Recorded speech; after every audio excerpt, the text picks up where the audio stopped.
bem-vindo a mais um podcast Casa Amigas. E aí, amiga, você tá bem? Não, eu tô. Tá recuperada da tristeza da gente não ter ido no show dos Backstreet Boys? Nem comenta isso, não vamos comentar, vai virar terapia aqui, Vai. né? Porque, enfim, mas a gente assistiu em casa. Lógico que eu não iria naquelas condições caóticas para assistir o show dos meus amados, queridos e venerados Backstreet Boys. Mas Foi muito bom, muito nostálgico. Foi muito bom. BSB. Foi muito nostálgico. Enfim, mas aí voltamos agora com o podcast mês de setembro. E a gente tem um tema... Gente, a câmera... Podia ter uma câmera no que a gente vai discutir e uma câmera só em mim, para vocês rirem da minha cara, que eu fico assim... Ah, não, vamos ficar todas as duas assim. Babando.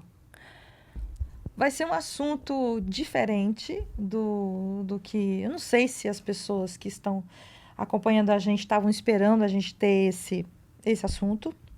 Mas vão concordar com a gente Vão. que é de extrema importância. Vão Nossa. concordar, é fundamental, é necessário. E o que será, hein, Vamos lá, Priscila? vamos, não vamos fazer tanta curiosidade, vamos Não, fazer a vamos nossa logo, vamos introdução do Casa Amigas, porque vocês sabem aonde pode nos encontrar.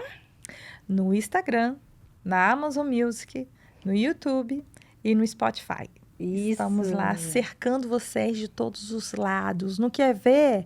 Não tenho como ver. Vai ouvir, vai lá no Spotify. Vai lá e deixa na Amazon Music, tá lá. Vai escutar a gente, vai. E quem é da região sul tem o Plus, né? Que pode ainda assistir a gente pela TV+.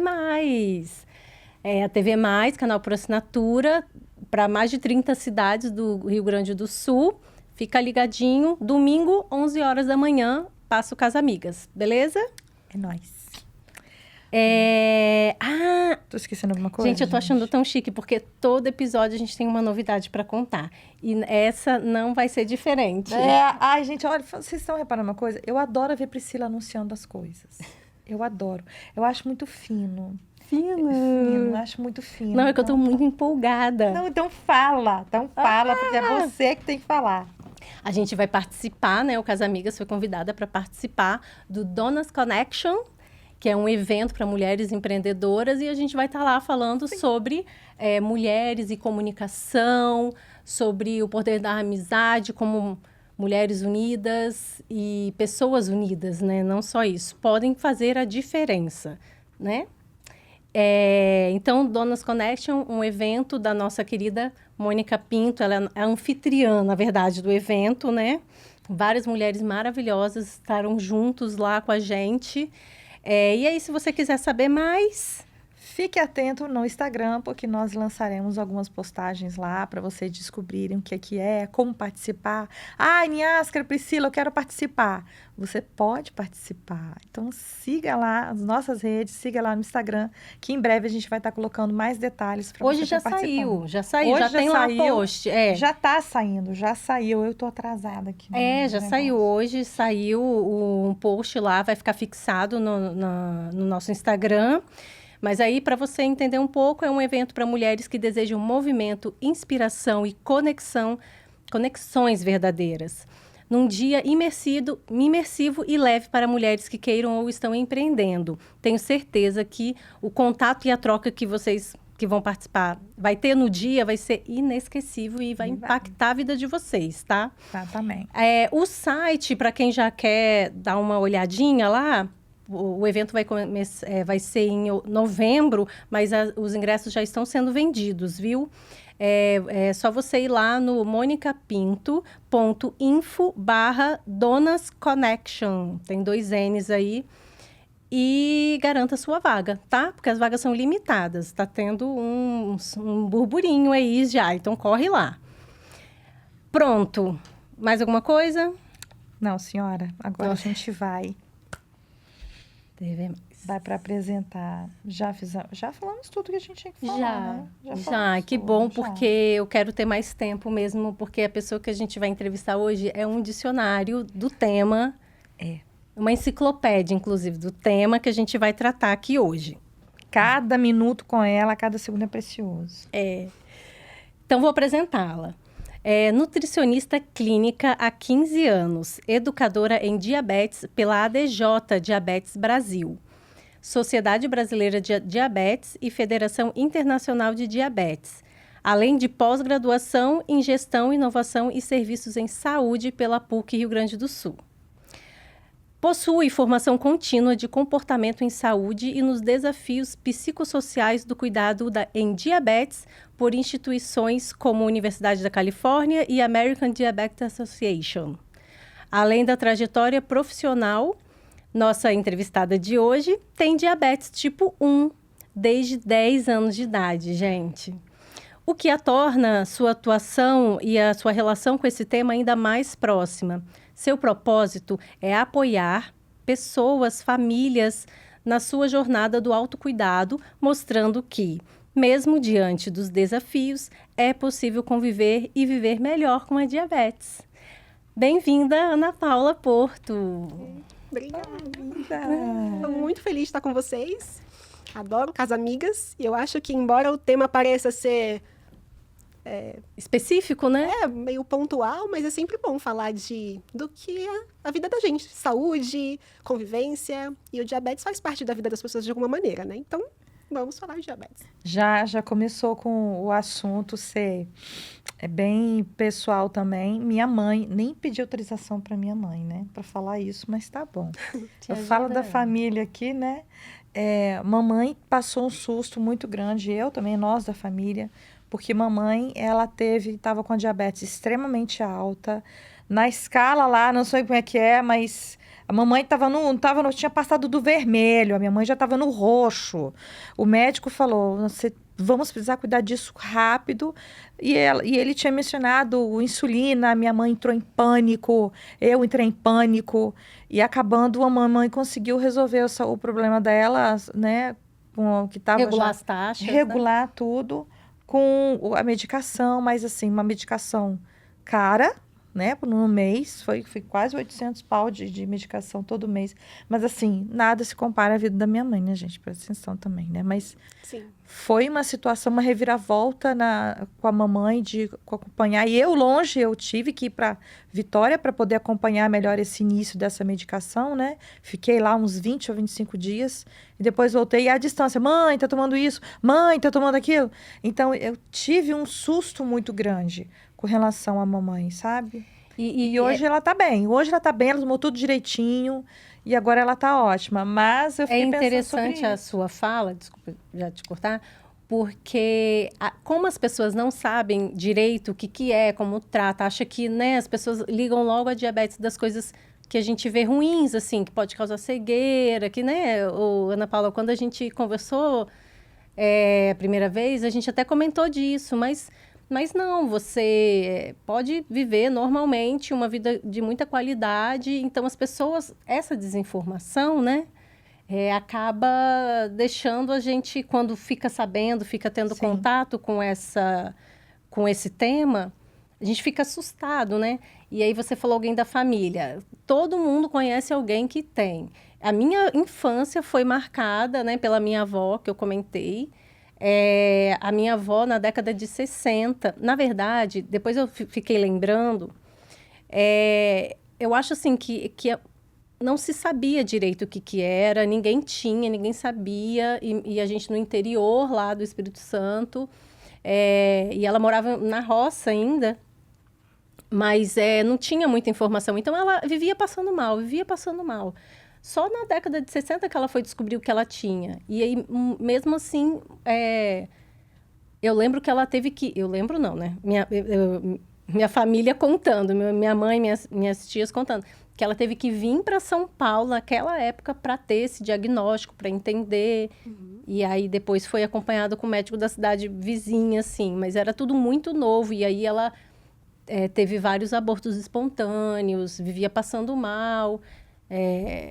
Então, assim, e aí depois que ela descobriu e começou a fazer o tratamento, a vida toda, assim, da família era com base nos horários de alimentação dela, no que ela se alimentava. Como ela era hipocondríaca, eu acho, todo mundo acha, inclusive, né? Mas nunca teve o diagnóstico. Ela acabou se cuidando muito bem, né? Então, viveu uma vida muito saudável. Ela tinha mais de 80 anos quando ela veio a falecer e viveu muito bem, assim. Então, eu acho que o que fica é isso. Sempre tem alguém que tem contato com alguém que tem diabetes, né? E aí eu queria que você contasse um pouco pra gente da sua história. Como que você, com 10 anos de idade, né? Como é que foi isso, descobrir que estava com diabetes? E pra gente introduzir aí o assunto. Tá, uma coisa que foi importante, que a Niasca comentou, e você também, a gente muitas vezes é lembrado do diabetes pelas consequências, as coisas difíceis que acontecem. E algumas complicações, elas não são decorrentes simplesmente de ter o diabetes. Alguém fala assim, olha, diabetes causa cegueira. O que causa cegueira é a falta do tratamento adequado. Uma pessoa que tem diabetes e tem um tratamento adequado, ela pode ter uma vida saudável, uma visão adequada. Tem sim uma exigência de você ter que fazer os exames periódicos, de ajustar a medicação com frequência em cada fase da vida. Então, uma pessoa que teve um diagnóstico como eu, criança, vai ter uma fase que eu vou precisar de acordo com o meu crescimento, e eu precisei de medicação ajustada diferente, a minha alimentação era diferente. Depois, agora mais velha também, as coisas vão mudando, os hormônios vão mudando, então tudo tem que ter esse acompanhamento mais detalhado, em que a gente sabe que muitas vezes a gente não tem acesso. Então, eu acredito que a sua mãe, quando precisou, foi lá, a medicação é cara, sim, o tratamento do diabetes, ele tem um custo que é desafiador, né, pra gente. A gente ainda tem a ajuda do SUS, que consegue garantir muito disso, mas é burocrático, então as pessoas esbarram muitas vezes na falta de informação para conseguir ter o tratamento, para conseguir ter a medicação ajustada. Mas o que a gente pode dizer hoje, assim, que vale a pena ir atrás, é desgastante, sim, mas dá para ter saúde e evitar complicações. Absolutamente todas as complicações de diabetes, elas são evitáveis. Então, às vezes você pensa assim, nossa, eu não quero que meu filho, a minha mãe tenha, e pensa logo em alguma coisa que você já viu ou tem uma referência de algo difícil. É melhor você pensar assim, tá, o que eu preciso fazer para não acontecer isso comigo? Porque é possível, sim. É desafiador, mas a gente pode ir atrás, né? E para mim, no meu diagnóstico, para minha família, na verdade, eu não sabia, né, o que era, muito bem, mas quando foi o diagnóstico, eu tive os sintomas mais comuns, todas as pessoas têm diabetes, então, muita vontade de fazer xixi, fazia muito xixi, até nem dormia de tanto que ia ao banheiro para fazer xixi, então bebia muita água e fazia muito xixi. Então, é assim, quando a gente está com a glicemia alta, o corpo tenta se livrar do excesso de glicose através do xixi, através da urina. E aí a gente desidrata, então fica com a boca seca. Às vezes a minha mãe fala assim, não vai beber água à noite, senão você não vai dormir. E na verdade era assim, não era porque você bebe muita água que faz xixi. Faz xixi e aí precisa beber muita água. Então, em crianças, por exemplo, pequenas, que usam fraldas, um dos sinais a família pode perceber. Se a fralda estiver mais pesada, está fazendo mais xixi, aí sente mais sede, quer mamar, e fala, nossa, meu leite não está dando conta. Né? Porque tem alguma coisa diferente. Nas escolas, as famílias podem ser avisadas, na verdade, né? Os professores falam, nossa, está toda hora querendo ir ao banheiro, essa criança. Então, são sintomas muito clássicos e que, às vezes, passa despercebido. Então, eu tive isso de não conseguir dormir, de tanto que ia fazer xixi, bebia muita água. Na escola, as professoras falavam, o que é isso, né? Tá querendo fugir da aula? O que está acontecendo? Eu imagino que deva ser até difícil, assim, porque a criança deve ficar até com medo, porque sai tanto para ir na aula, fica até com vergonha. Julgamento, né, também. E, assim, a gente perde peso muito rápido. Então, eu perdi em uma semana 8 quilos, eu era uma criança magra. Então, isso acontece normalmente nos diagnósticos no tipo 1, com crianças ou jovens, né, que é mais comum. Se bem que todas as idades, né, adultos também podem ter o diagnóstico, mas é mais frequente. E eu ficava diferente, assim, de ficar mais cansada, mais quietinha, né? Então, para uma criança que era muito ativa, de repente você fica mais quieta, assim, ó, é um dos sintomas. Então, é comum as crianças, os adultos que abrem diagnóstico de diabetes percebem isso, ó, perdi peso muito rápido, estava bebendo muita água, muita vontade de ir ao banheiro.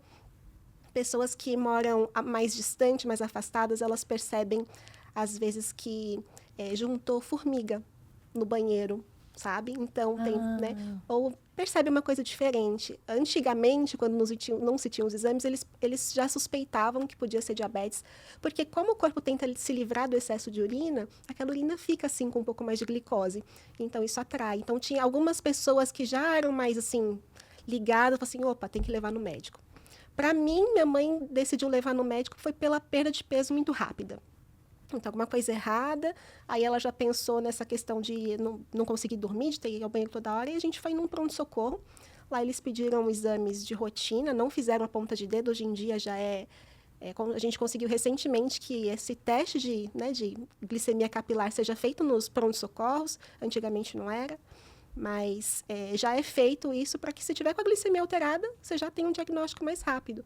Porque se não diagnosticar rápido, a pessoa pode entrar em cetoacidose, em coma, entrar num estado ali que precisa de uma urgência médica. E com um teste bem simples, conseguiria evitar esse tipo de desdobramento. Mas o meu foi assim. E o médico só falou, olhou lá o exame e falou, ela tem diabetes e ela vai ter que tomar insulina para sempre, senão ela vai morrer. E não pode comer doce nunca mais. A minha mãe... Nossa, mas foi bem, assim... Bem... Foi desse jeito, assim, na lata. Sim, mas não falou diabetes tipo 1, tipo 2, porque o tratamento é diferente dos tipos de diabetes. E eu acredito que a referência que a minha mãe tinha de diabetes, eu vi um vizinho, um amigo que ficou isso e aquilo, era muito ruim. Então, ela ficou muito desesperada, muito sem chão. E eu me lembro, eu tinha muito medo de agulha. Assim, de fazer exame de sangue. Falar, não quero para tomar vacina na escola, aquela coisa. Eu acho que ela ficou pensando, nossa, e ela tem medo de agulha, vai ter que tomar injeção todo dia, e agora o que vai ser? E a minha mãe chorava muito, muito, nossa, assim. E eu falei, mas você vai ter que tomar injeção todo dia. Mãe, tá tudo bem, eu prometo, eu não vou reclamar. Porque eu falo assim, ela estava tão desesperada, tão assim, a filha, mãe, eu vou tomar injeção, tá tudo bem. Eu ficava preocupada com ela, que ela tava assim, você muito viu adulta. terrível. Mas imagina, uma criança, a mãe deve ficar desesperada mesmo, porque né, uma criança, uma doença que ainda não sabia direito o que era, ela ficou desesperada. E olha só, aí a filha ficou com criança, com a doença, ficou consolando a mãe. Mas sabe que é muito curioso que hoje, trabalhando com isso, eu percebo, as famílias falam, né? E eu fico imaginando a minha mãe, porque minha mãe, ela não teve profissionais que entendessem fossem ajudá-la.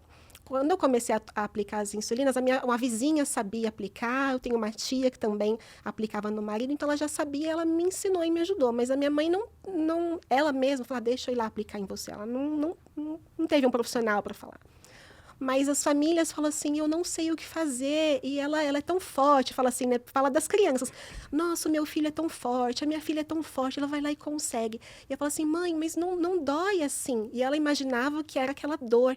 Eu não tô mentindo, não tá doendo. Então, às vezes, eu imagino que as crianças, porque eu me lembro com muita nitidez disso, de eu falar, mãe, tá tudo bem. E a minha mãe... muito aflita. Então, se eu pudesse falar assim, para cada mãe, falar assim, se o seu filho fala assim, mãe, tá tudo bem? É porque tá tudo bem. Porque quando a gente sente alguma coisa, a gente vai falar, aqui tá doendo. O que a gente consegue dizer, a gente diz, né? As crianças, elas são muito sinceras nesse ponto.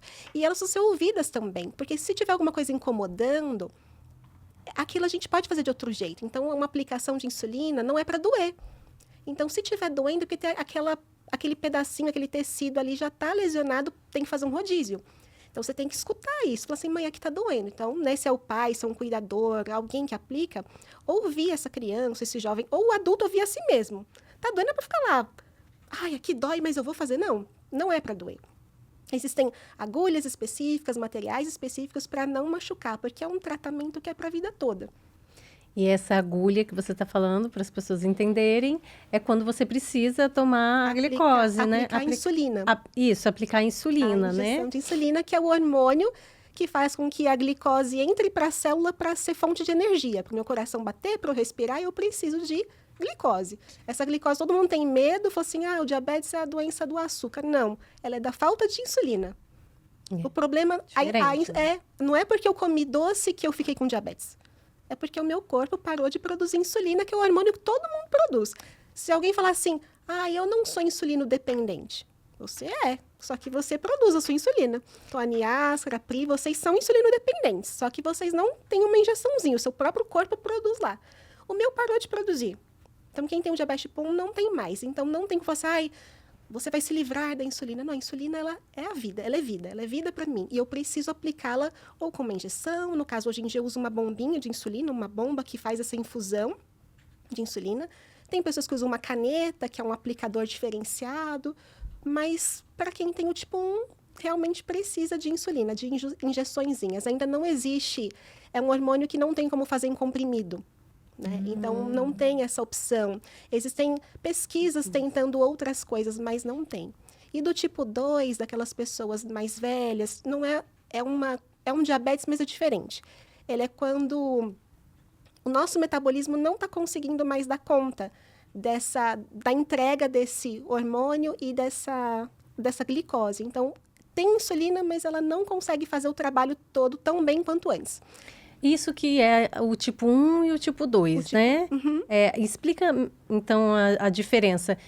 E só deixa eu falar uma coisa. Às vezes, você bate a aliança na mesa, faz um barulhinho, mas o microfone capta muito. Então, cuidado para você... Desculpa. Não, tudo bem. Eu vivo fazendo pá na mesa. A gente sabe disso. Aí, ó, fiz agora!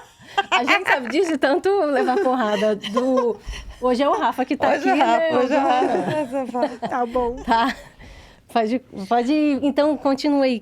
Qual é a diferença, então, do tipo 1 e tipo 2? O tipo 1 é um diabetes autoimune, que a gente chama. O próprio organismo da pessoa, o sistema imunológico dela, ele estranha ali as células ou da insulina ou da célula que produz insulina, que é as células do pâncreas, células beta, vai lá e fala assim, não estou reconhecendo não. Ele ataca elas e mata essas células. Então, algumas pessoas, quando tem um diagnóstico dessa questão autoimune, elas ainda produzem um pouquinho, mas estão parando, porque o sistema imunológico continua atacando elas. Então, a pessoa deixa de produzir, em algum momento da vida ela deixa de produzir. E no tipo 2 é uma doença metabólica. É uma condição em que o corpo ele não está mais, ele está desgastado na produção de insulina, ou a gente tem uma resistência que fala, né? O nosso tecido tem uma resistência para o uso da insulina. Então, ele não entrega tão bem aquela glicose no tempo certo. Então, a pessoa come ou ela faz alguma coisa, o nível de açúcar sobe, mas a insulina que tem ali não está trabalhando naquele ritmo ou entregando o suficiente. Então, a glicose fica mais alta por um tempo. E aí, ela vai entregar mais tardiamente. Então, tem gente que não precisa aplicar insulina, usa remédios, né, para poder o tecido ficar mais sensível à insulina que a pessoa produz. Geralmente, essa resistência, ela vem, sim, ela está relacionada com comportamento. Então, alimentação inadequada, quando eu ganho mais peso, acaba que o tecido fica mais resistente. Se a pessoa ganhou peso porque usa alguma medicação, sabe, que influencia no ganho de peso também. Nossa, então, até nisso, né? Sim, se eu uso... Pessoas que usam corticoide, por exemplo, elas têm uma dificuldade em controlar a glicemia. Tem várias... A obesidade, o sobrepeso, não é só sobre o que você come, né? Então, assim, é bem importante a gente falar disso. E a resistência à insulina, ela pode acontecer, por exemplo, mulheres com SOP, né? Com síndrome do ovário policístico, elas têm uma dificuldade muito grande no manejo da glicemia. E às vezes elas ganham peso por conta dessa dificuldade com a glicemia. Não é porque elas ficaram com sobrepeso, obesidade e depois desenvolvem. É toda uma junção de coisas ali e vira um efeito bola de neve. Ai, então, esse cuidado, quando a gente pensa no manejo da glicemia, não é só no diabetes. A gente tem que ficar sempre atento àqueles exames de rotina e falar, opa, minha glicemia ficou diferente um pouquinho, não quero sobrecarregar minha produção de insulina, então eu cuido disso. Tenho alguma questão relacionada à síndrome do ovário policístico para as mulheres? Eu tenho que cuidar, porque pode sim, né, se transformar em uma condição metabólica que se desdobre em diabetes tipo 2. Então, tem essas questões. Mas tem essa diferença. Uma é autoimune, eu não tenho como prevenir, não tem a ver se é gordinho ou se é magro, se come doce ou não come, se é vegetariano ou não é. Não tem. E outro é mais, tem a questão comportamental e tem também ali de um momento de vida ou de saúde que pode desencadear essa resistência metabólica mesmo. Por isso que eu acho que minha avó era tipo 1, que eu falei que eu não sei, né? E eu esqueci de perguntar à minha mãe, porque ela era magra, ela tinha uma alimentação bem balanceada, porque no sítio lá, né, eles produziam várias coisas que eles se alimentavam. Então, não sei se foi alguma questão hormonal, igual você está falando, que pôde levar isso, mas ela é muito... Não tem como prever, né? Agora, você ia comentar alguma coisa? Você tinha colocado uma informação aqui muito importante sobre né, os dados da Sociedade Brasileira de Diabetes. Isso que eu ia falar, pode ler. Já li seu pensamento então, hein? Você estava ansiosa para ver isso aqui. Existem hoje no Brasil cerca de 20 milhões de pessoas com diabetes. Por que a gente está falando isso no podcast, né? A gente está falando de um número e com certeza as pessoas que estão nos ouvindo, minha família tem, fulano tem, nossa, vai começar a pipocar. Você que está nos ouvindo. Muito por isso, assim, sabe? Porque para as pessoas que estão em volta, para as famílias, né? E é 10% da população brasileira. Então, assim, o melhor remédio para a ignorância é o conhecimento, né? Exato. Então, você que está nos ouvindo, você que está nos acompanhando, coloca seu comentário, por favor, do que você está achando desse episódio. Olha, gostei disso, disso, daquilo. Compartilha com as pessoas que você conhece, né? Porque a gente está possibilitando que mais informação chegue a mais pessoas. Né? Se você tem, a gente até comentou isso, se você tem diabetes, conta pra gente nos comentários dos vídeos, né, do áudio, a sua história. Eu achei super interessante. Manda pra gente pelo Instagram. Porque, assim, a história da Ana Paula, nossa, mexeu muito com a gente, né? Demais, demais. Aqui, você mais? não quer falar do seu amigo, não? Também. Aproveitar que você falou que tem um amigo e tal, de falar, se você conhece alguém... Eu tenho um amigo do trabalho, o Bruno, beijo, Bruno. Beijo, Bruno, também. Quando a Ana Paula começou a falar, eu lembrei dele, porque ele descobriu recentemente, né, que ele estava com diabetes, e foi muito engraçado. Ele falava assim, toda hora eu ia no banheiro, por isso que toda hora eu ia no banheiro. Aí eu lembro que eu acompanhei ele falando que ia no médico, e aí quando ele retornou do médico, fez alguns exames, e aí deu que estava. Ele tem uma questão acima do peso, a diabetes dele é tipo 2, e aí agora ele está fazendo tratamento, mas eu comentei com ele que a gente ia fazer esse podcast sobre o assunto, e aí eu falei assim, você tem alguma pergunta lá que eu possa fazer? E aí ele falou assim, eu tenho várias, porque é muito recente, então ele ainda não teve tempo de estudar, de conhecer melhor a doença. Ele está seguindo uma dieta que o médico passou, mas, por exemplo, não sei se ele está indo em nutricionista ou não, mas assim, está muito recente, né? Uhum. E aí eu até compartilhei com você as perguntas que ele fez, e muitas ela já respondeu aqui até, né? Gente, ele foi um querido, ele mandou um monte, ele foi um querido. E aí, dos alimentos. Então, acho que uma coisa que ele falou de dúvida, né? Quais alimentos ele pode comer e quais ele não pode? Existe isso, assim, de ter essa... por exemplo, você falou do doce. O doce é uma coisa que vem na minha cabeça também na hora, né? Como é que fala? É o senso comum. Não pode doce, mas não é assim, né? Não, é porque quando a gente consome alguns alimentos, em especial os fontes de carboidrato, então os doces, os docinhos, né? Mas também o arroz, as massas. A gente pensa assim, no que é do dia a dia. Dos que são fontes de carboidrato, a digestão dele é mais rápida, então a glicemia sobe mais rápido. Então, por isso que algumas pessoas, quando elas comem ou um docinho ou mesmo pão, o pessoal fala muito de pão ou de batata, né? Tem essa questão, não pode comer pão. Se ela medir a glicemia ali pouco tempo depois, ela vai perceber que subiu rápido. Mas a gente tem que entender também se essa pessoa está recebendo uma medicação adequada para ela. Porque quem usa insulina ou usa os comprimidos tem um horário certinho de fazer efeito, que geralmente é naquele horário da refeição. E numa alimentação equilibrada, saudável, para o ser humano, não, né? Não só para quem tem diabetes ou não tem diabetes, contempla, sim, ter um docinho, ter frutas, ter pães, ter massas, tem... fruta é outra coisa, que também gera dúvida. Não posso comer fruta porque é doce, não é assim? Tem gente que associa muito ao doce, no sabor doce, ou, por exemplo, não pode comer beterraba. Eu cresci ouvindo isso, não pode comer beterraba. Beterraba é doce.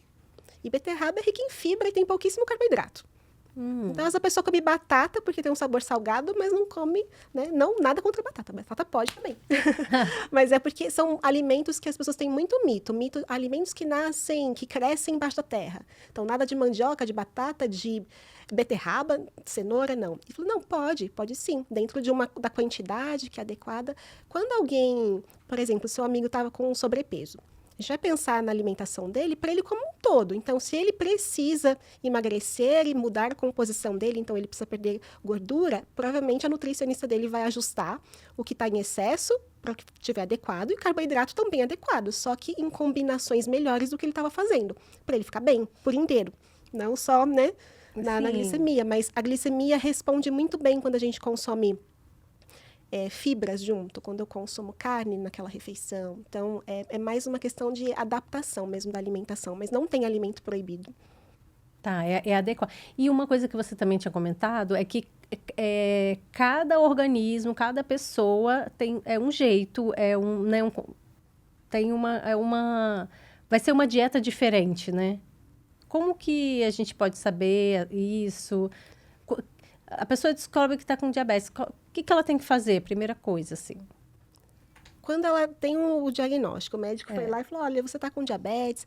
Se esse médico não é um endocrinologista, ele procurar um médico endocrinologista, que é aquele que entende de hormônios, e entender né, o que está acontecendo. O que está acontecendo com você? Então, é insulina que precisa? É outro remédio? O que a gente faz? Se ele entende diabetes, ele vai passar a medicação na dosagem certa e provavelmente vai encaminhar para uma nutricionista. Aí chega para mim lá, que fala assim, tá bom, então vamos fazer sua alimentação de acordo com o que você precisa. Se você trabalha sentado, se você trabalha braçal, se é um estudante, cada um vai ter uma necessidade de energia diferente. Então, esse carboidrato todo não é corta carboidrato, quanto você gasta, quanto você usa. Né? Porque eu vou fazer uma alimentação para essa pessoa. Então, ela é individualizada. Um adolescente em fase de crescimento fala, nossa, mas tem tanta fome. E come. Adolescente come, né? Então, ele vai comer, mas aí a glicemia sobe. Então, tem que ajustar a dosagem da medicação, porque tem que ser de acordo com aquela pessoa para aquela fase da vida dela. Então, é muito isso. Às vezes, a gente vai na internet e vê, olha, eu tô comendo isso, tá sendo bom para mim. Tem que ver, para aquela pessoa foi bom para ela. Não tem uma dieta certa. Essa dieta low carb, a dieta zero carb para o diabetes. Não, ela tem que ser a adequada para aquela pessoa naquela fase da vida dela. Tem muitos mitos em torno da diabetes. Tem muitos mitos. A gente está falando aqui a questão do açúcar. Aí está falando do qual carboidrato. Do carboidrato. Tem uma que ele perguntou, eu achei interessante, que é das bebidas alcoólicas. Nossa. Tá. É interessante. É assim, sempre quando eu recebo um homem adulto me perguntando isso, né, na consulta, porque é comum, mas aí não pode, a gente pensa assim, essa pessoa, ela tá usando uma medicação, às vezes não é só para o diabetes, e as medicações, elas interagem com álcool. Né? A presença de álcool pode fazer diferença, sim. As medicações, muitas vezes, são metabolizadas no fígado também, e o álcool é metabolizado no fígado. Então, ela pode ter o efeito diferenciado ali da medicação, né? A glicemia não ser controlada do jeito que ela estava esperando por conta dessa interação. Pessoas, quando elas usam remédios para o manejo do diabetes, se ela consome álcool, ela tem uma chance muito grande de fazer uma hipoglicemia, porque o fígado ele controla a liberação de glicose também para o nosso corpo. Então, a gente orienta, olha, se você for beber alguma coisa, come primeiro, deixa a glicose subir um pouquinho, porque o seu fígado não vai se comunicar muito bem ali para interferir, se você tiver a ação do seu remédio, fazer a glicose baixar demais. Então, com muito cuidado. Não é que é proibido, mas você tem que entender. Você não vai beber e tomar um remédio e não tomar alguns cuidados. Então, tem uma orientação de quantidade de álcool para homens e para mulheres, mas sempre a gente fica ali meio em alerta com relação a isso. O ficar muito tempo sem comer. Eu tenho uma conhecida, muito querida, e ela passava muito mal porque é diabética e ficava, depois eu como. E quando ela ficava quando passava muito tempo sem comer, era um desespero. A questão tem essa questão, né? Você tem diabetes, tem que comer de tantas e tantas horas, precisa isso. comer. Fulano não pode ficar um tempo sem comer porque tem diabetes. Explica essa relação, então. Tem muito a ver com a ação, o horário de ação da medicação que aquela pessoa usa. Então, se tem alguns comprimidos, né, que eles vão fazer efeito, a pessoa toma de manhã para fazer efeito naquele horário do almoço. Isso aí, porque assim, é uma medicação que vai fazer a glicose para dentro da célula. Se não está chegando glicose da alimentação, a pessoa fica com fraqueza, ela fica trêmula, ela pode ter uma hipoglicemia. Então, é na hipoglicemia quando tem pouco açúcar no sangue. E é o que ela Então, tinha. e aí ela não consegue raciocinar direito, ela não consegue, ela tem sinais diferentes mesmo, né? Algumas pessoas reagem tremendo, ficam confusas. Então, é importante para essas pessoas que usam medicações com horários, assim, bem certinhos, elas se alimentarem naquela rotina. Algumas pessoas, por exemplo, que faz faculdade, trabalha, não tem, às vezes, um horário muito certinho, conversar com o médico para saber se aquela medicação é adequada para aquela rotina, porque hoje em dia tem várias opções de tratamento, de insulinas, inclusive, né? Quem tem diabetes tipo 1, por exemplo, não pode ficar sem insulina, mas tem insulinas diferentes, que agem em horários que são mais flexíveis, então, que às vezes a pessoa só aplica só se for comer. Se eu, não vou conseguir almoçar, estou numa reunião, então não vai aplicar, porque ela vai fazer efeito no horário que você come. Se você não vai comer, tem outras pessoas que têm tratamentos diferentes. Então, é isso, é olhar muito de perto e sempre conversar com o médico. Se você sentiu mal, não fica assim, até esqueci que eu passei mal. Não fala, olha, tal dia aconteceu isso. Porque se a pessoa que entende diabetes, aquele profissional está acostumado, ele fala assim, tá, então, olha, tem essa opção. Tem muitas opções, inclusive, de tratamentos, né? E essa confusão mental que você falou que dá, é nesse momento também que pode surgir os apagões? Você Sim. fala que a pessoa desmaia, né? Alguma pessoa, depende de como tiver a glicemia dela. Algumas pessoas, com o passar do tempo, se elas têm isso com frequência, tudo bem, não vou conseguir comer, tudo bem. O corpo se adapta, o nosso corpo se adapta a tudo, né? Ele tá mal, mas ele fica ali resistindo. Então, se a pessoa tem com frequência esses episódios que a glicemia fica muito baixa, eles passam a ser assintomáticos. Então, tô bem, a glicemia tá muito baixa, tá bem. Só que daqui a pouco ela apaga. Ela pode estar, né? Tô bem, tô conversando com você, de repente...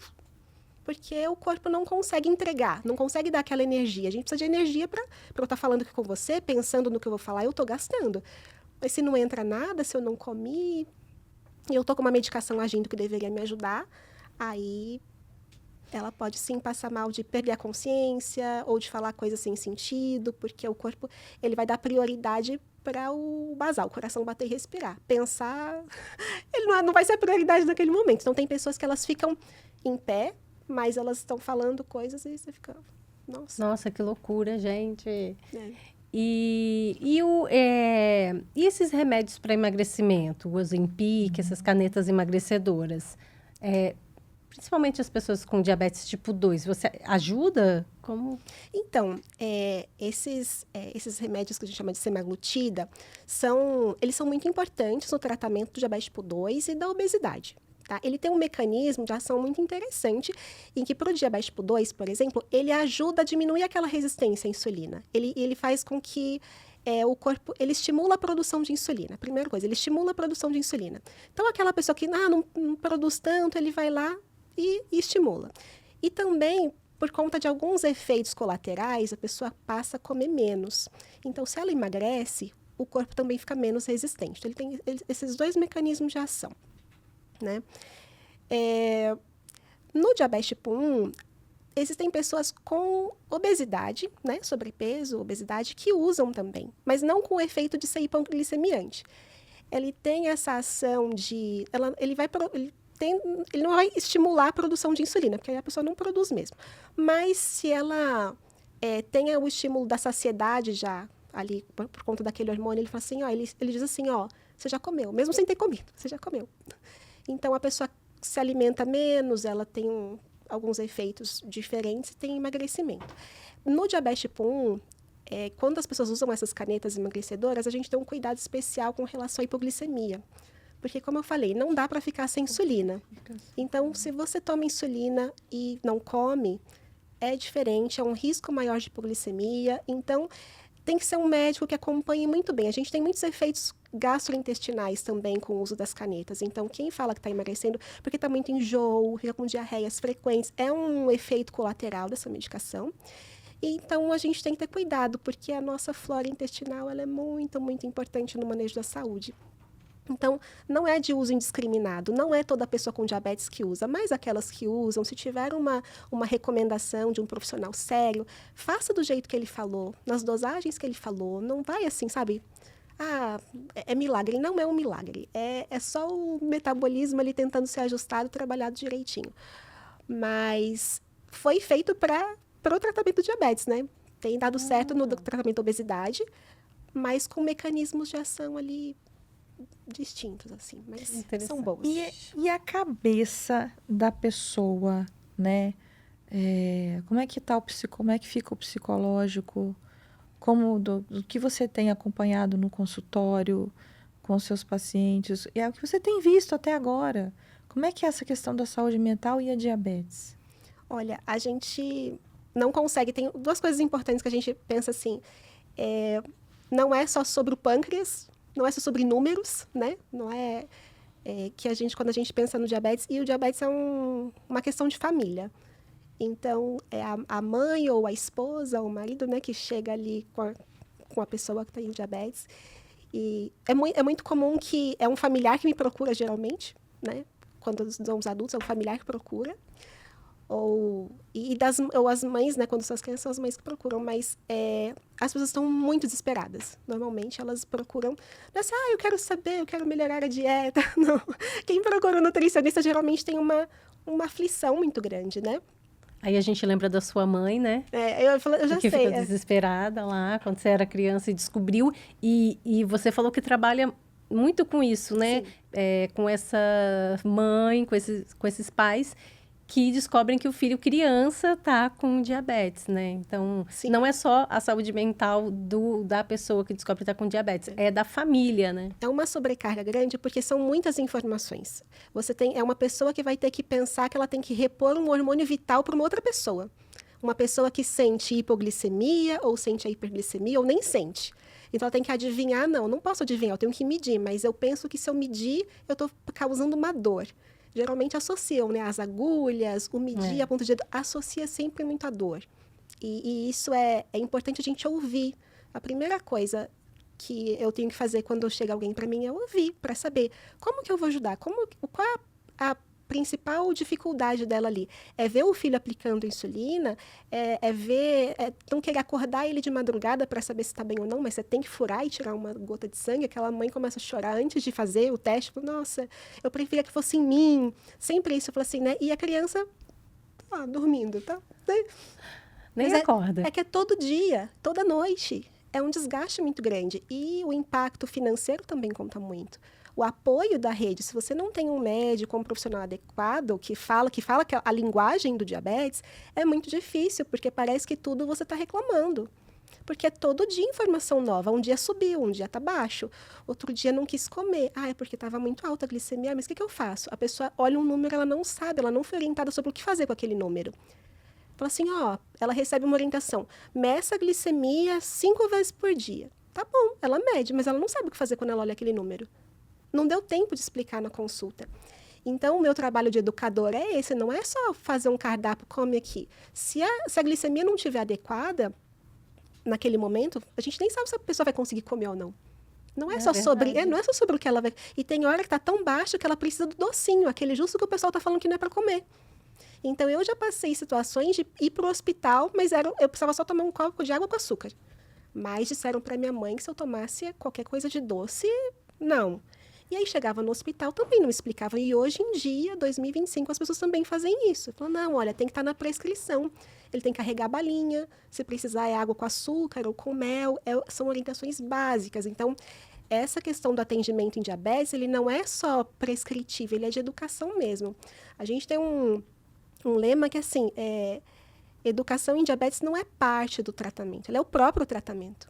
A pessoa vai conviver com aquilo, é para sempre. Então, se eu não souber decidir o que eu faço com aquele número, que escolha que eu faço, eu não consigo ter uma vida adequada, boa, saudável, né? Então, é sobre como você vive. Eu que vou ter que decidir, não o médico vai falar, o que você vai fazer? Eu vou ter que decidir. Agora eu tomo uma água com açúcar, eu tomo um suco, eu não tomo nada. Mas esse tempo, esse contato ainda é muito pouco ainda no consultório, né? Então, sempre eu tô lá, a gente conversa muito sobre alimentação. O que você gosta de comer? Mas isso vai ser essa quantidade? E como vai ser? O que você faz quando você vê aquele número? É sobre isso, não é mais sobre tantas calorias. A gente faz uma coisa que chama contagem de carboidratos, né? Você contabiliza quanto que a pessoa vai consumir daquilo que faz subir a glicemia dela rápido, de acordo com o que ela toma de insulina. Mas chega uma hora que fica tão natural, ela já olha, ela já sabe, porque ela sabe o que ela come no almoço, no café da manhã. Então, aquilo é vivência. Não é só um papelzinho pendurado na geladeira, né? E você comentou que todas essas informações, elas podem sobrecarregar muito a pessoa. E existe até um termo, né, para falar que é o burnout do diabetes, de quem tem diabetes. Então, o diabetes burnout, ele é uma situação de saúde em que todo aquele estresse, aquela sobrecarga mesmo, pensar em horários, né? Pensar o tempo todo no diabetes. O tempo todo você está pensando se a glicemia está alta, está baixa, o que você tem que comprar, o que vai entregar. Carboidrato. Contar carboidrato, pesar o alimento, saber se na escola está tudo bem, se não está. Tem uma série de coisas que mentalmente sobrecarregam uma pessoa. E quando isso se torna o tema de tudo que você for falar, é bem assim, qualquer coisa que você vai falar e te preocupar, está assim, é sobre o diabetes, então tem um nome, né? Tem um nome, isso é uma questão de saúde, né? Uma condição que se chama diabetes burnout. Tem escalas de classificação para isso, que os profissionais de saúde podem usar para, por exemplo, eu não sou psicóloga, eu não tenho essa formação, eu não conseguiria ajudar tão bem, mas eu consigo usar na minha prática como nutricionista algumas perguntas para aquela família. E eu percebi que aquilo está tão difícil, que pode até desenvolver em uma depressão, algo diferente, que eu preciso indicar para um profissional. Então, eu consigo usar algumas perguntas específicas e poder encaminhar. Né, eu falo geralmente, o meu contato é muito próximo com o endocrinologista. Se ele é especialista em diabetes, eu costumo falar, você conhece alguém que trabalha nessa área? Ou um psiquiatra, ou um psicólogo que atua nessa área para poder cuidar dessa pessoa? Porque é bem específico, né? Então, se o psicólogo já tem uma vivência, é interessante. É importante você falar isso, porque as pessoas acham que um psicólogo atende tudo quanto é tipo de caso. Não é assim. Não é assim. Eu não estaria habilitada para atender um caso com diabetes, porque não é o universo que eu atendo. Então, é diferente. Você mergulha naquele mar de conhecimento ali e você vai cada vez mais vai funilando seus atendimentos para esse tipo de demanda. Então, o psicólogo não atende todo mundo. É importante você falar isso e refazer esse recorte. E aí eu estou pensando aqui, né? É muito importante uma pessoa que tem um diagnóstico conviver com outras pessoas até que tem um diagnóstico, conhecer. Existe algum local que essa pessoa possa ir? Você comentou com a gente anteriormente que nem sempre o posto de saúde sabe também dar as informações corretas para a pessoa, onde que a pessoa pode ir. Então, eu queria que você falasse dessa parte, assim, né? O seu conhecimento é mais aqui em São Paulo, né? Mas aí onde que a pessoa pode ir? Existe algum local, algum centro especializado em diabetes? Olha, a gente precisa conhecer outras pessoas. É que nem se eu pensar assim, quando a mãe, uma mulher vai engravidar, ela vai fazer o pré-natal, ela faz alguma coisa, ela vai lá procura especializado, né? Alguém. No diabetes também. A gente faz procurar apoio, né? Pessoas que possam apoiar. Então, existem ONGs, né? Existem associações. É muito importante as famílias, as mães, as crianças, conhecerem outras pessoas que passam por aquilo, né? E se a gente pensar em atendimento especializado, aqui o SUS ele tem também serviços especializados, né? Então, tem o Centro de Diabetes da Unifesp. Às vezes é burocrático conseguir, né? Você tem que entrar numa fila ali, um sistema que ele é sobrecarregado, mas vale a pena saber que existe. Porque se você passa por um profissional que não está conseguindo te atender, te ajudar, pelo menos você sabe que tem uma fila para você entrar até você conseguir passar, ou procurar conhecer médicos, conhecer pessoas que passam né, para poder indicar em referências. Tem a Associação de Diabetes aqui em São Paulo, a DJ, que tem um trabalho de coordenar outras associações em todo o Brasil, sabe? Então, a gente pode começar a procurar no próprio estado. Uma associação de diabetes no Rio Grande do Sul. Então, lá tem também. No Espírito Santo, todos os lugares têm para a gente conseguir se conversar e ter apoio. É muito importante ter apoio. Deve ter também de pais, não? Então, as associações, elas oferecem isso, de atividades para as famílias. Então, tem grupos de pais ou grupos de adultos, de crianças, tem várias atividades, né? A gente entra nas redes sociais das associações, a gente consegue ter uma ideia. Na época da pandemia tinha muita coisa, muito mais online. Hoje em dia é mais presencial, mas é importante saber que até para fortalecer a localidade, né? Eu conhecer alguém que estuda na mesma escola que eu e nem sabia, né? Uma família que às vezes está passando por uma coisa, ela quer indicação de onde conseguir determinado insumo, outra família já conseguiu, como é que faz? Existe muita coisa judicializada ainda, né? Em vez da pessoa ir para o SUS, ela já entra na justiça para conseguir, né? Acontece isso muito, então as pessoas falam assim, não, você já tentou primeiro pedir na secretaria, né, a insulina? E ela Secretaria de Saúde? na Secretaria assim? de Saúde, exatamente, porque tem a estadual e a municipal. Às vezes você quer pegar no postinho perto da sua casa uma insulina que não é entregue lá. É entregue pelo Estado, em outro lugar. Mas se a pessoa não sabe, ela fica lá. Nossa, então assim, E insulinas... nem sempre o posto de saúde sabe, Eles né? não sabem, Então, não exatamente. ficar só ali naquela informação do posto de saúde e escalar, sabe, Isso. a informação, ir para a Secretaria Estadual. Que interessante. Hoje em dia, mas é o que eu te digo, se você conhece outras pessoas que estão passando por aquilo, essa informação corre. Né? Então, você vê grupos, eu estou num grupo, nossa, eu consegui pegar tal coisa, eu consigo receber isso. A minha mãe não tinha acesso às fitas de medir, eu fui descobrir depois de adulta que isso entregava. Pelo SUS. Minha mãe sempre comprou na farmácia, e hoje eu atendo pessoas que moram em São Paulo, outras do Rio, né? Eu atendo pessoas do Brasil todo. Eu falo assim, não, esse insumo, ele é uma questão nacional, esse daqui é municipal, esse daqui é estadual, porque no Brasil decidiram assim. Então, assim, quando você vai... É assim, esse daqui, fitinha, você pega na rede municipal. Aí a pessoa chega lá no posto e fala, não, só tenho isso. Então, o que eu faço?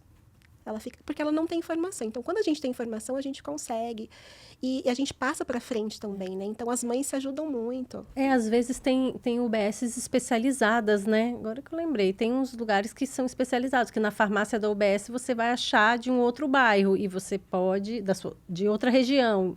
Mas como você tem, né, o diagnóstico, a receita, você pode ir lá na UBS, na farmácia daquela UBS pegar. Eu acho, assim, que SUS... Coraçãozinho. É verdade. É o SUS. Porque, assim, quando você começou a falar com a gente, você falou muito de remédios que... mais avançados, porque, como você disse, tem tudo quanto é remédio, né? E que também são entregues pelo SUS. Mas também tem uma gama enorme de... que você falou, mais avançados, que é particular. Então, aí também, quem quiser procurar e tiver condições, também pode procurar o remédio particular.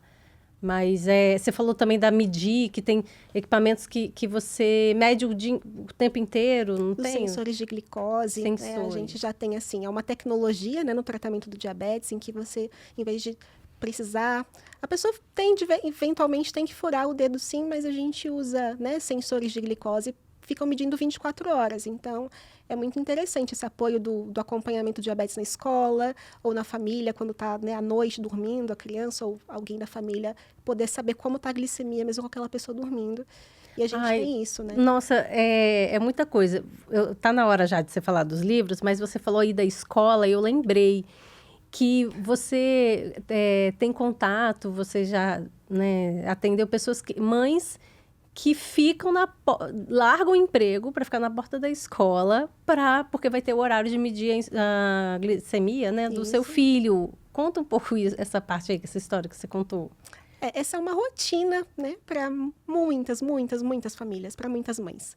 Porque a gente não tem ainda estruturado, né, uma questão de apoio do diabetes na escola. Alguém que seja da saúde numa escola, mesmo escolas particulares, né, alguém ali que vai ficar monitorando e tomando ações, decisões nessa questão do manejo da glicose.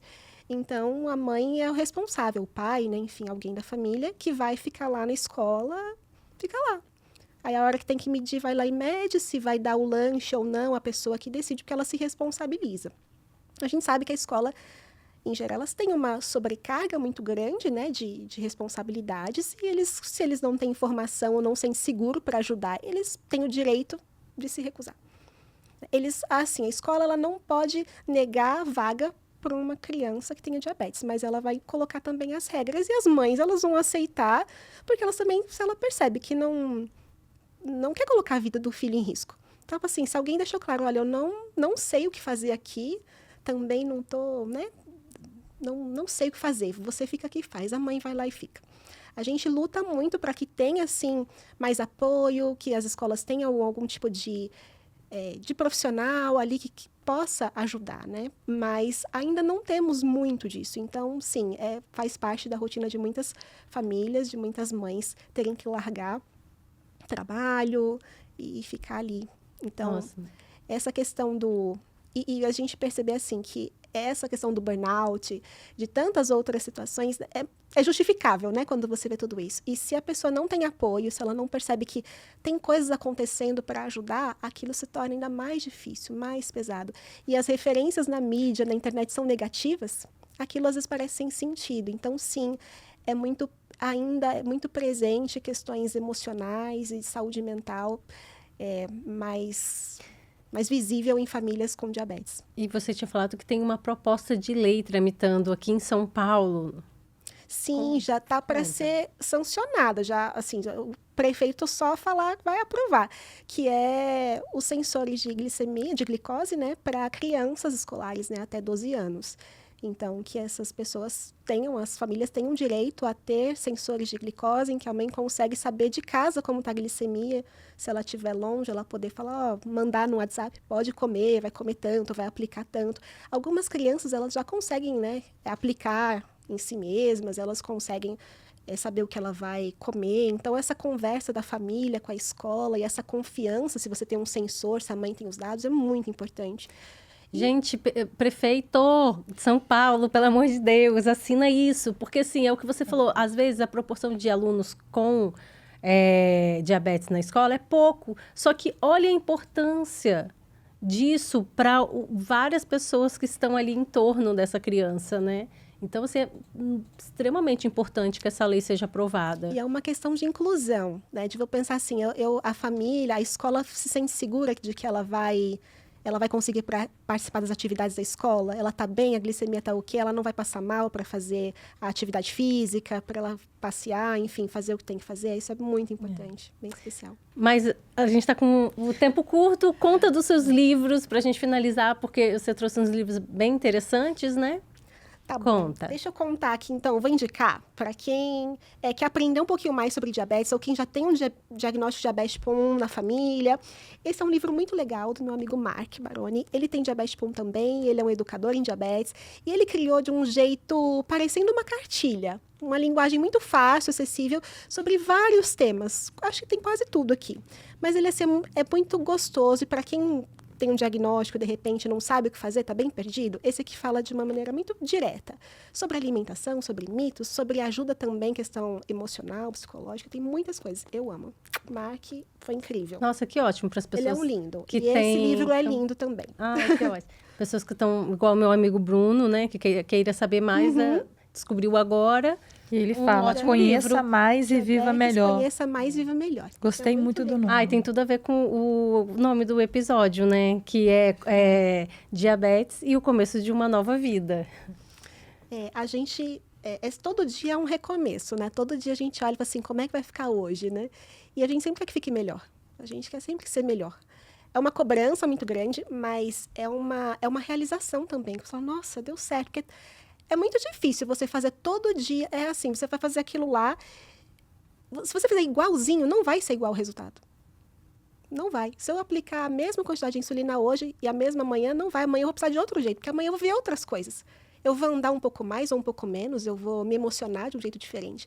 Então, todo dia é um aprendizado, uma superação. Se eu passei alguma coisa que não foi tão bem, o que eu aprendi com isso? Para eu poder ficar melhor amanhã. E eu acho que como ser humano, se a gente conseguisse exercitar isso para outras coisas... Eu estou pensando nisso também. É um autoconhecimento do seu corpo fisiológico, cabeça, que eu acho até que todo mundo deveria ter mesmo, né? Exigente, se cuidar. É exigente, assim. É muito injusto quando alguém fala assim, nossa, você não está se cuidando? Assim, eu tô, viu? Mas não responde todo dia igual, né? A gente não faz alguma coisa, se você, para a profissão, você fala assim, nossa, hoje não foi tão bem. Hoje não foi tão bem. O que eu preciso melhorar aqui? É a gente olhando o tempo todo. E eu acho que na família, essa cobrança quando é alguém, nossa, mas você vai fazer tal coisa? Deixa a pessoa se olhar, dá essa oportunidade para ela, que dá certo. Eu queria indicar, eu sei que o tempo tá curtinho, mas esse livro eu gosto muito mesmo. Chama A Menina que Não Desistia Jamais. Aí você vira ele e fala, A Velhinha que Era Feliz Demais. É a história, esse livro muito querido, de uma médica que ela escreveu contando uma criança que tem um diagnóstico, né, de diabetes, contando lá das questões dela. E depois, ela velhinha. Você vai lendo o livro e ela está contando algumas situações, alguns desafios. E quando chega no meio, você vira de cabeça para baixo o livro. É muito legal, eu achei isso incrível. E aí você vira e aí começa a ler de novo de uma perspectiva dela mais velha e comemorando as coisas felizes. E é muito lindo. E ele começa com uma carta para as mães. Então, em alguns momentos eu presenteei algumas mães com esse livro, né? E eu gosto muito, eu sempre indico. É muito gostoso de ler e de pensar, né? As mães pensarem nos seus filhos mais velhos. Eu acho que a minha mãe, quando eu tive meu diagnóstico, falavam que eu não ia viver muito. E ela vivia com esse fantasma. Algumas famílias, né, faz mais de 30 anos que eu tive meu diagnóstico. Então, as notícias lá atrás, as referências eram diferentes.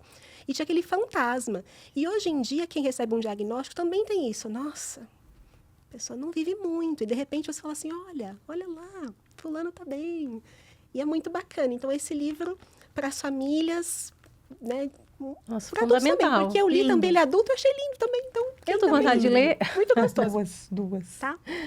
E tem legal. algumas referências. Eu sei que tem em inglês, a gente tem esse do Diabetes Burnout. Eu gostaria de mostrar porque é um livro muito rico, é para profissionais, tá? Ele tem algumas referências para aquelas classificações. Tem materiais em português também que tem aqui nas recomendações. Depois eu posso até deixar para vocês, mas Caminha pra gente. a gente não tem esse livro em português, mas tem alguns sites que já comentam um pouco, já dá explica um pouquinho sobre isso e como fazer essas classificações, se é burnout, se não é, se é um termo que a gente chama de diabetes stress, algumas outras coisas, ou alguma questão de depressão, né? Porque tem essas nuances, né, para os diagnósticos.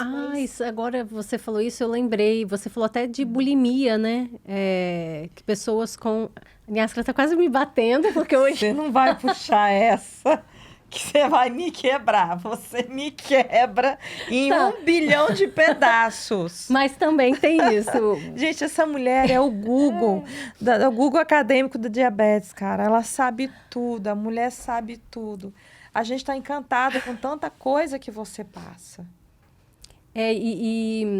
Na sua apresentação fala sobre isso, né? É o seu propósito, né? De ajudar as famílias a lidar melhor, a tirar todos esses mitos que tem. Então, assim, a gente quer agradecer muito a sua presença. Obrigada, eu adorei estar aqui com vocês, poder falar de diabetes e falar de que tem luz lá no fim do túnel. E é muito doce aprender sobre diabetes. A gente tem uma realidade amarga ainda, né? Eu costumo falar, porque não é fácil de você conseguir conviver com tantos mitos, tantos estigmas e muitas pessoas com tantas experiências difíceis.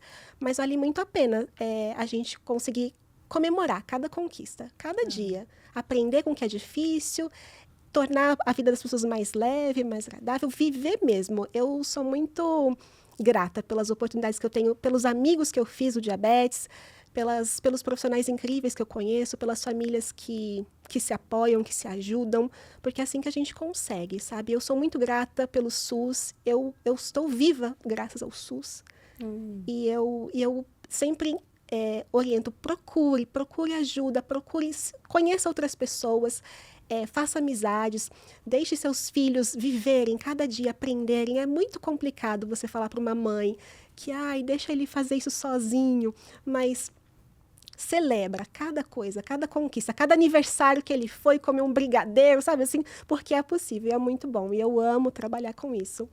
O diabetes me escolheu, né? E depois eu escolhi o diabetes. E eu estou muito feliz.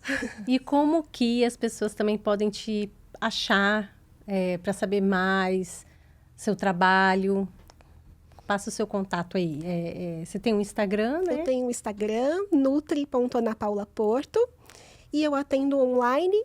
Eu atendo todo mundo do Brasil e brasileiros que moram fora. E é muito bom a gente poder trocar isso, né? De experiência. A gente tem uma vivência muito, muito boa no Brasil, né? De falar de apoio. Eu digo assim, A gente tem grupos, né, de famílias que é daqui, de outros estados, e se falam e se ajudam, se integram muito bem. E quem às vezes vai para fora sente muita falta disso e consegue ainda assim se ajudar.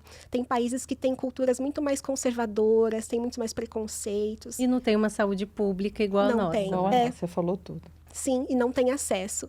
E às vezes eles encontram motivação e educação aqui com profissionais daqui. Então, por isso que eu falo, às vezes tem gente que vai, como é que vai ser? Eu falo assim, a gente se fala, a gente se ajuda, e é muito bom.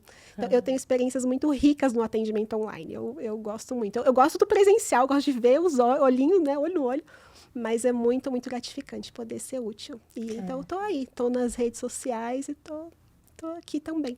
Então, tá aqui Maravilha. embaixo as redes a rede da Ana Paula e muito obrigada por estar conosco, agradecemos demais e até Até mês que vem, gente. Ó, mês que vem. beijo! Beijo.